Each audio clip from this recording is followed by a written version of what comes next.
A contrario, je pense que la question première que nous devons savoir, c'est quelle est la nature juridique du Conseil constitutionnel qui va recevoir les différents recours. Est-ce une juridiction ou bien c'est un organe du RDPC chargé de l'accompagner dans sa manœuvre ou bien dans sa pratique habituelle? J'ai la forte conviction personnellement que les différents membres de ce Conseil constitutionnel ne sont pas sourds. Ils vont écouter toutes les parties. Ce sera un débat contradictoire. Et l'histoire aidant, c'est une page c'est la page de la vraie histoire du Cameroun qui va s'écrire. Et eux, ils ont le devoir d'entrer dans l'histoire. Parce que si tout le monde écoute ce qui se dit de la présence de M. Yebga, qui est devenu hyper célèbre dans la République, si eux aussi ils écoutent, je crois qu'ils vont se poser toutes les questions. Tout ça pour ça. Il n'y a que M. Tegem qui ne connaît pas ça. Non. Laissez Tegem. Tegem est très loin de la réalité. Il ne sait pas ce qui se passe. M. Tegem ne connaît pas ça. Non. Ne l'accablez pas, s'il vous plaît. Je prends sa défense parce qu'il est à 1000 lieues de toutes les pressions de la République. Il n'est ni ministre, il n'est ni gouverneur, il n'est ni préfet, il n'est ni sous-préfet. Il n'est que simple avocat. Militant du RDPC. Ça, c'est autre chose. Quand vous le voyez là, il ressemble à quelqu'un qui reçoit les prébendes du RDPC. C'est un homme normal. Donc, ne l'en voulez pas. Il n'a que le vocabulaire qu'on lui a demandé de venir transmettre et à la légère, et il est en difficulté pour le faire. Mais, comme c'est une... J'ai souvent dit... Pas parce que vous êtes le formateur de Monsieur Ko. Ok, allez-y, permettez-nous de faire sa défense. Monsieur qui a été constitué. Allez-y donc. Monsieur Ko, j'ai souvent dit aux membres du RDPC, quand c'est pourri, n'envoyez pas seulement Tegem, envoyez aussi d'autres. On ne l'envoie que quand c'est pourri. Donc, et puis on l'envoie à la guillotine du peuple. Je vous le jure, je connais l'homme. C'est parce qu'il ne peut ne pas venir, c'est classé. Revenons donc à ce qui est dit. Le Conseil constitutionnel, ce que nous attendons de lui, il ne faut pas qu'il se transforme en une juridiction de référé. C'est-à-dire une juridiction du provisoire. Il faut que les membres agissent conformément aux prescriptions de la Constitution. C'est-à-dire organe chargé de la régulation des élections. Réguler veut dire quoi? Ils doivent interroger toutes les pièces de chaque dossier. Ils ne doivent pas se défausser avec l'argumentaire classique de nous sommes incompétents, à savoir entre Yebga et Kane, qui est vraiment président de Manidem. Parce que la décision sera très classique s'ils plaquent comme ça.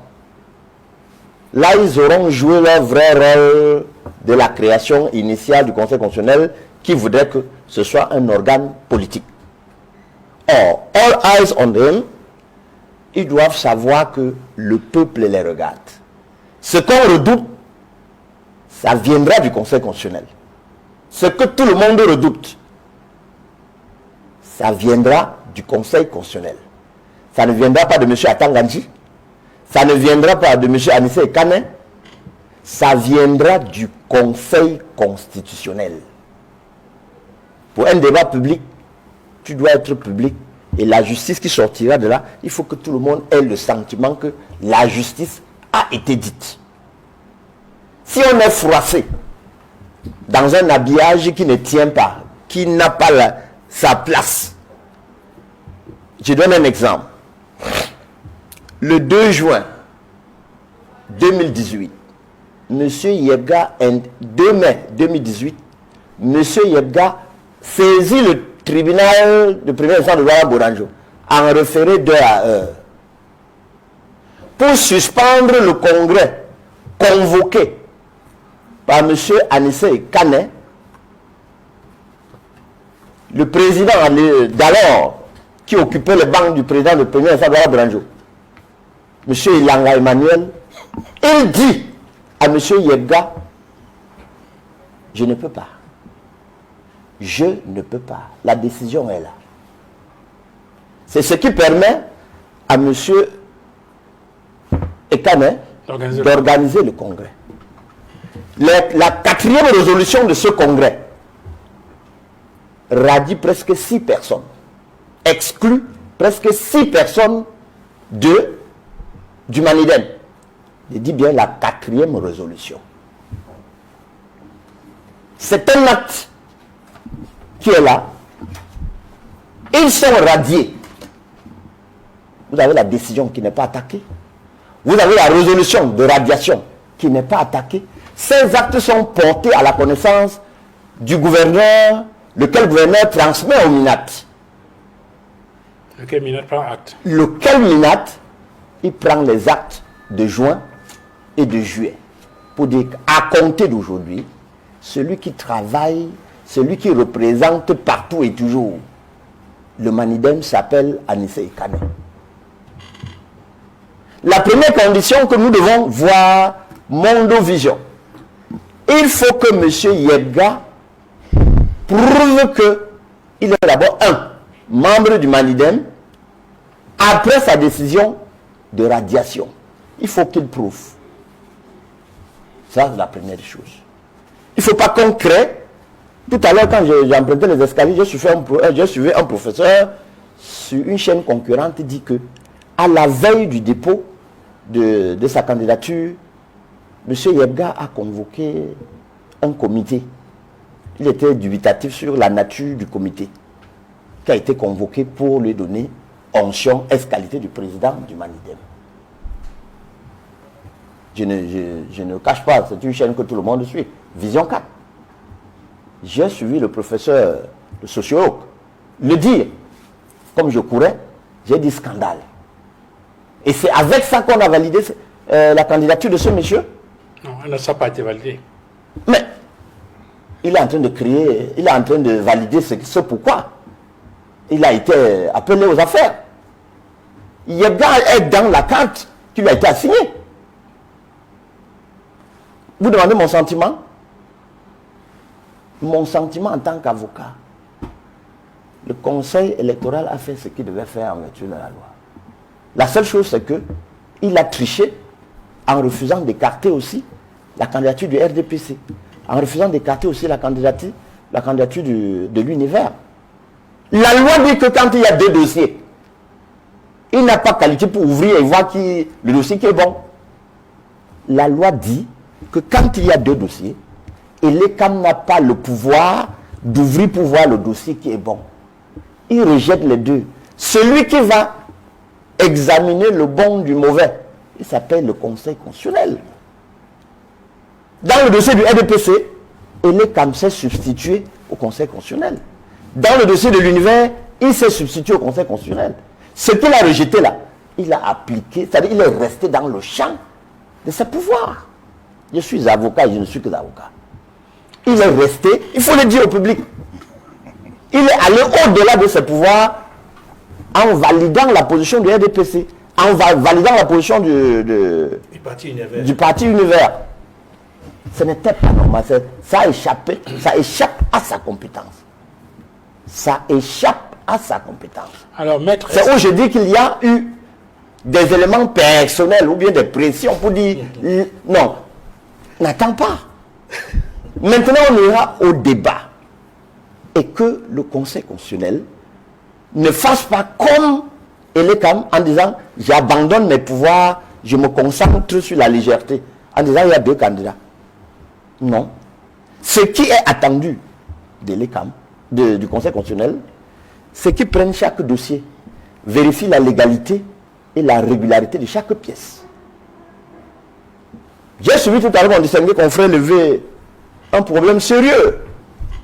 C'est passé en sourdine. Oui. Il dit que la lettre d'investiture, c'est le MINAT. Mon très cher. J'ai jamais dit ça. Ah bon? On peut faire le roi, hein? Oui, j'ai jamais dit ça. Je vous ai suivi le dire. C'est-à-dire que j'ai dit, mais quel morceau choisi? Oui, vous je l'avais soutenu pendant longtemps. Je ne peux pas le dire.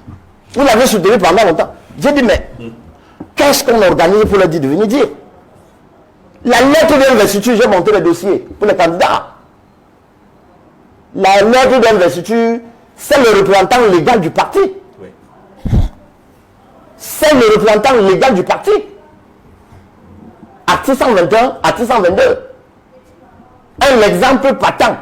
La lettre d'investiture du professeur Maurice Kamto, c'est le président. C'est le président du Manidem. Oui. C'est le président du Manidem qui signe. Et la loi dit quoi? Pour qu'on se rassure que c'est lui, il faut qu'il aille légaliser sa signature. Faites attention avec les jeux politiques. C'est vous qui allez mettre le feu dans ce pays, vous du RDPC. On ne peut pas venir sur un plateau dire que c'est et faire passer cette phrase-là pour donner l'impression que vous allez cautionner et ça va aller, on va entendre que on a dit ça sur le plateau de... Non, j'étais pas là, je ne participe pas. Si c'est pour ça qu'on va me tuer, vous êtes en retard. Faites-le vite. Donc le Conseil constitutionnel, j'insiste, doit être l'organe qui vérifie la régularité de chaque candidature. Ce n'est pas un organe qui est là pour dire je suis incompétent. Alors, en tout cas, on verra. Mais je voudrais savoir, peut-être pour la gouverne des législateurs, oui, au-delà du recours que le candidat du Manidem pourrait introduire au Conseil constitutionnel, parce qu'il me semble que c'est ce que la loi prévoit, oui, est-ce que la décision de l'ECAM peut être attaquée? Je veux dire, est-ce qu'il est possible que les candidatures validées puissent faire l'objet également d'un recours de la part d'un candidat ou d'un tiers? Je vous pose une simple question. Si Liontel dépose son recours, c'est pour faire quoi? C'est pour invalider la candidature de Paul Biya qui a été validée. Ça coule de source. Oui. Si vous voyez le recours de Liontel, l'argument c'est que celui qui est là n'a pas sa place. C'est-à-dire que la résolution 012 est attaquée. La résolution 013 qui rejette sa candidature est aussi attaquée. Oui. Vice-versa. Oui. Peut-être avant de donner la parole à Maître Tegem là-dessus, parce oui, que vous voulez faire une précision. Peut-être sur... Ah non, moi, je voulais reprendre ce que Mme Guifak a dit pour expliquer à l'opinion que toutes ces explications juridiques concourent à démontrer que la décision a été une décision politique. Oui. Peut-être je reviendrai dessus, après quand vous voulez passer la parole à Mme, parce qu'il faut qu'on rassure l'opinion, oui, que c'est une décision politique qui a même été pensée, parce que nous avons vu les sorties, oui, d'Atangandji et de Grégoire Ouna et de Maître Momo. Tout cela convergeait à ce que la décision qui a été prise soit celle-là. Il y a eu combien de candidatures rejetées sur les 83? Si 13 ont été retenues, ça veut dire que 70 ont été rejetées. Il y a eu combien d'invasions de sièges de parti? Un seul. Donc si on devait investir les sièges de parti pour crainte de trouble à l'ordre public, on devrait investir 70 sièges de parti à travers le Cameroun. On a investi le siège du représentant d'un seul. Le siège du parti qui a représenté un candidat. Tout ça pour expliquer que c'est une décision politique et qui a même été pensée dès le départ. Parce que ce n'est pas dans la matinée d'hier qu'on a donné instruction aux forces de sécurité de venir au Manidem. C'est des décisions qui ont été pensées depuis toujours. Bien sûr. Il faudra, pour conclure, que ceux qui sont derrière tous ces manigances sachent qu'ils portent une responsabilité historique. Historique, parce qu'au-delà de l'image que nous sommes en train de projeter à l'opinion nationale et internationale, c'est une responsabilité historique. Des dizaines et des dizaines d'années après, on saura que des ministres se sont mêlés à ce genre de combine, des Mbombok se sont mêlés à ce genre de combine, pour venir contre les aspirations populaires. Parce que nous savons tous ce que sont les aspirations populaires actuellement, c'est de renverser le régime Biya, qui maintient le peuple camerounais dans 43 ans de misère. Et le candidat qui est à même de porter ses aspirations populaires pour ce renversement, on voit le traitement qu'on est en train de lui réserver. C'est une responsabilité historique que ceux qui sont derrière tout cela sont en train de porter. Et ils seront responsables du chaos. Premièrement, il y a une désacralisation de la plus haute fonction du pays, la fonction présidentielle. Dû déjà du fait que ne peux pas l'impression d'être dirigé par un président virtuel qu'on n'a pas vu, je ne sais depuis combien d'années, qui dirige à travers des Twitter maintenant et des hautes instructions. On a l'impression que c'est devenu quelque chose d'abstrait. Et peut-être le premier Camerounais se dit dans son coin, pourquoi il ne va pas aussi déposer sa candidature. On a vu des artistes avec des boucles d'oreilles, on a vu ceux qui ont dit qu'ils avaient des soldes au niveau du trésor et qu'ils ne voudraient pas... C'est devenu la rigolade pratiquement. C'est pour ça que nous sommes réalisés.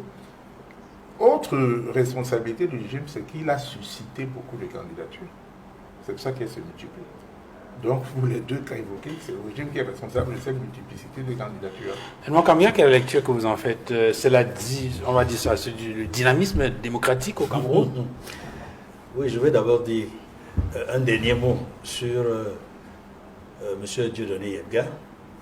Au-delà de la posture qu'il a d'autorité traditionnelle, c'est d'abord et surtout, depuis un certain temps, un membre de la société civile. Il n'agissait plus en politique. Membre de la société civile parce qu'il a une association de défense des consommateurs dans les questions d'énergie, notamment l'électricité, où il a une expertise avérée.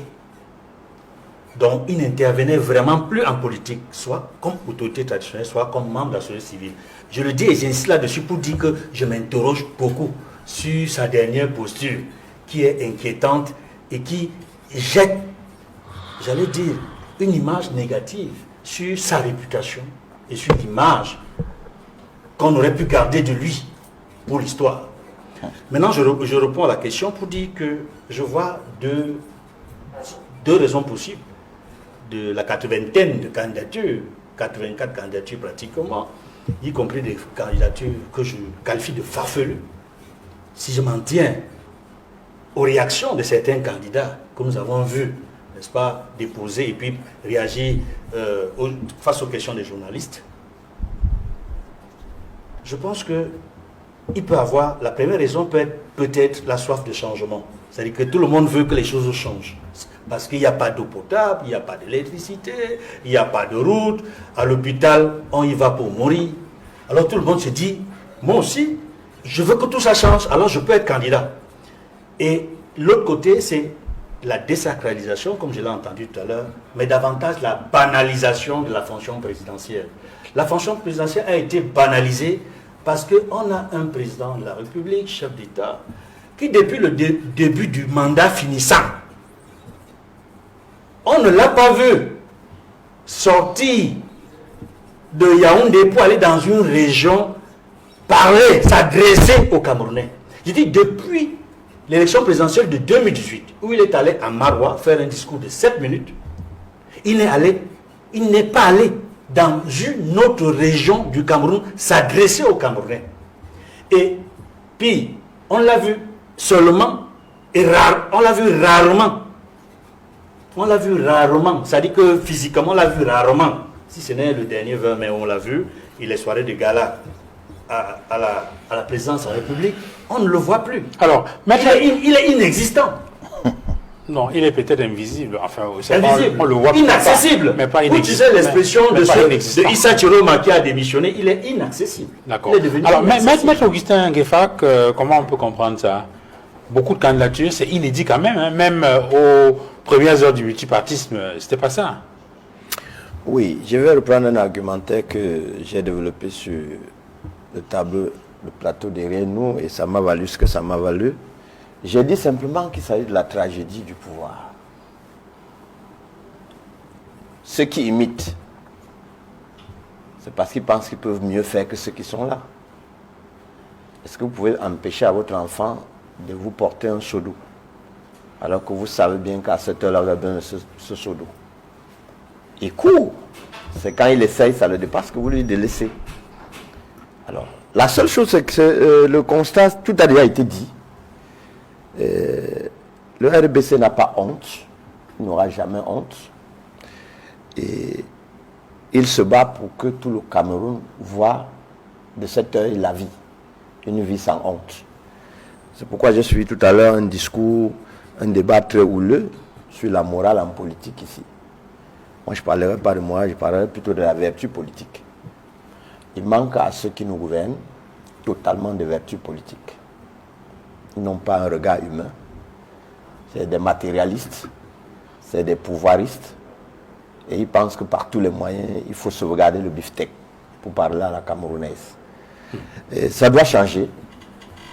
Ça doit changer. Ce n'est pas parce qu'on va dire qu'on est passé de 83 à 13. Non. Ce n'est pas ce qu'il fallait. Il faut donner du sens à la fonction présidentielle. Il faut que dès le dépôt de candidature, que chacun se sente dans la posture de celui-là. Je lisais une fois sur comment choisir un président de la République. Il y avait un critère morphologique.